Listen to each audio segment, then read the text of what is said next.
myself and a few are going to go over to Glasnevin on the 25th of April, and we're going to crack open a bottle of champagne and toast my grandfather, just to remember him.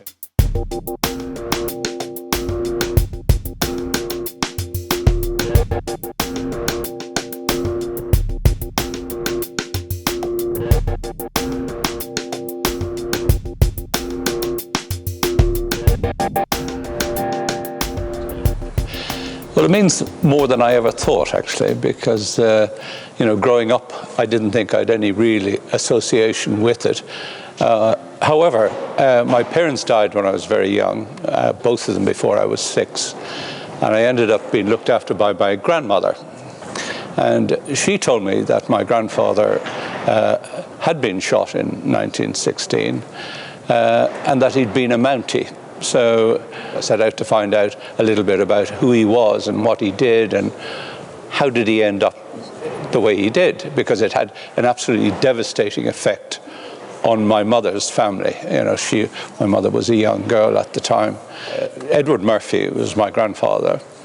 He was born in Sallymount House in Kildare, where his father at the time was a servant man. And I think his mother was a local farmer's daughter with some military connections, Pritchard. So it was John Murphy marrying a British Protestant is the way I look. She was certainly Church of Ireland and he was certainly Roman Catholic. My grandfather was brought up a Roman Catholic. He somehow seems to have picked up a qualification as a printer and emigrated to Canada at the age of 17, ended up in British Columbia gold mining. And how I found out a lot about him is that he also worked in the newspaper as a printer in Fort Steele in British Columbia. So between 1896 and 1902, there's some 25 references to my grandfather. And it turns out he spoke Irish at the time. He was a Gael Góra. He always, even from mining, when he was mining, he would take St. Patrick's Day off and come to town because the hotel records would be there. And on one occasion, it was reported in the newspaper that he claimed he'd seen or he'd heard the first robin of the year, which is the symbol of spring in that part of the world, singing the harp that once through Tara's halls. And this was reported in the newspaper. But anyway, Fort Steele as a mining town, the main mining boom was in 1896, and it declined a bit after that. And by the turn of the century, in 1900 and thereabouts, the town was in decline, mainly because the railway, which they expected to come through Fort Steele, bypassed it and went through a local town. So in 1902, January 1902, the British were, the Empire was recruiting soldiers to fight in South Africa, and he picked up the gauntlet and volunteered, as it were, in Fort Steele. And he was one of a group of 30 men who were recruited in British Columbia, in the western states. He was recruited on the 10th of January 1902, and on the 11th of January he was appointed a corporal, acting corporal, and put in charge of the 30 men to get them 3,000 miles across Canada to Halifax, which was their port of departure. So they wanted people who could ride and shoot, and on his attestation papers, which were prepared at the time of his recruitment, gave a lot of detail about how high he was, what he weighed, his musculature, it said his intelligence was superior, and his personality was sanguine. So he was obviously a fairly interesting character, but he went off to South Africa and saw 6 months active service, and the Canadian, it was the 2nd Battalion of the Royal Canadian Mounted Rifles that he was in, and then accepting him into the regiment, Major Howe described him as a good rider and a fair shot.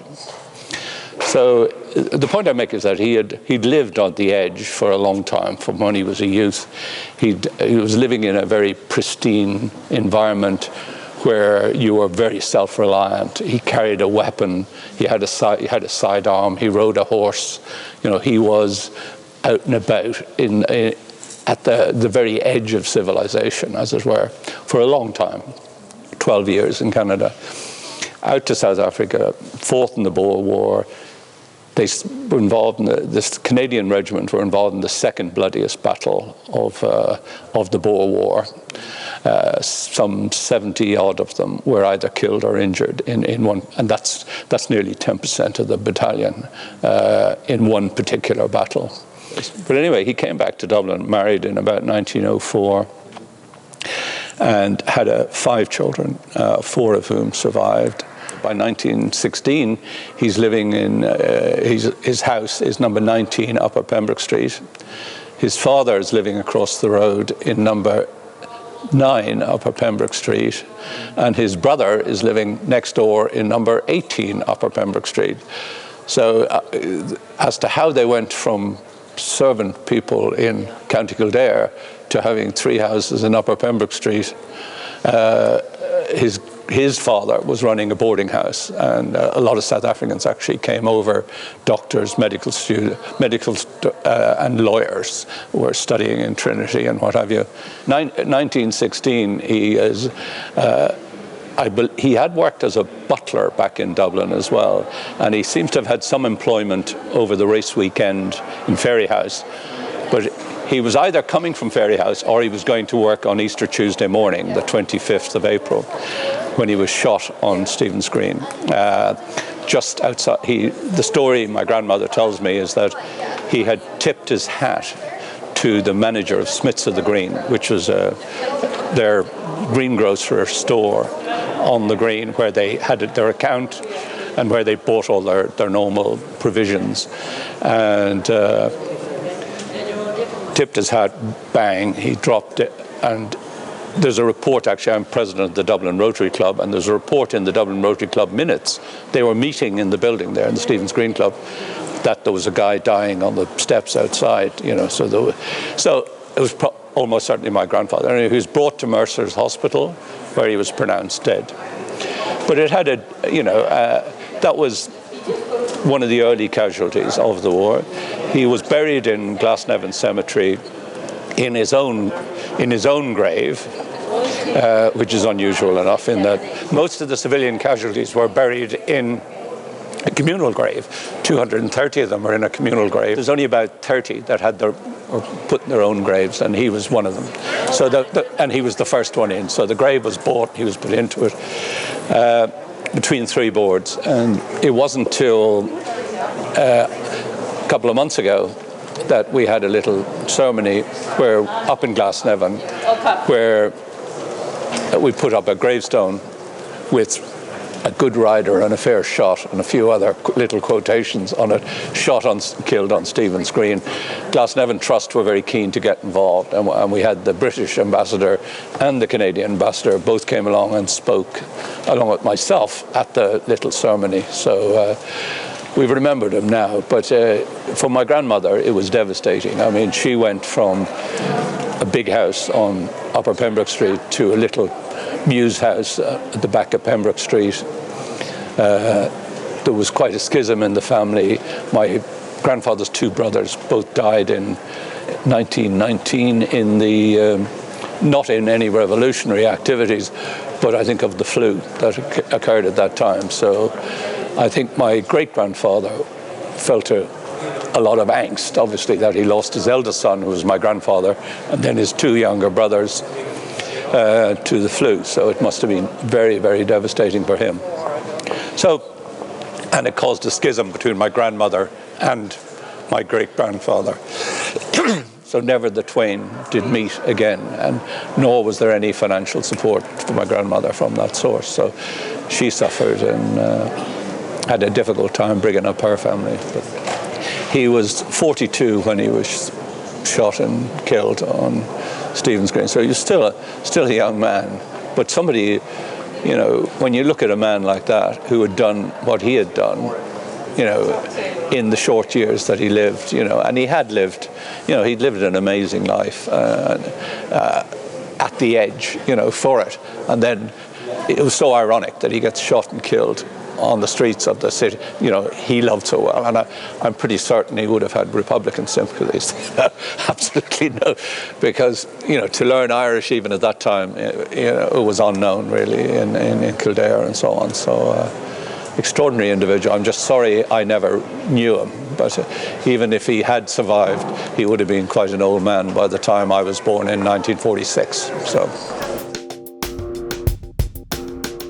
My view is that the focus on the few revolutionaries that died is not appropriate. I mean, there's no monument to the civilian dead, of the as such.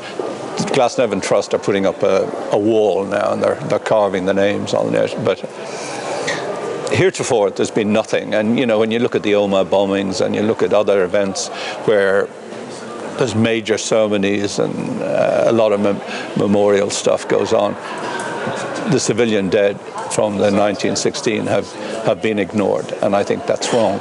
I think they were ever much, the families of those people were every much victims of that as anybody else. So myself and a few are going to go over to Glasnevin on the 25th of April, and we're going to crack open a bottle of champagne and toast my grandfather, just to remember him, so there we go.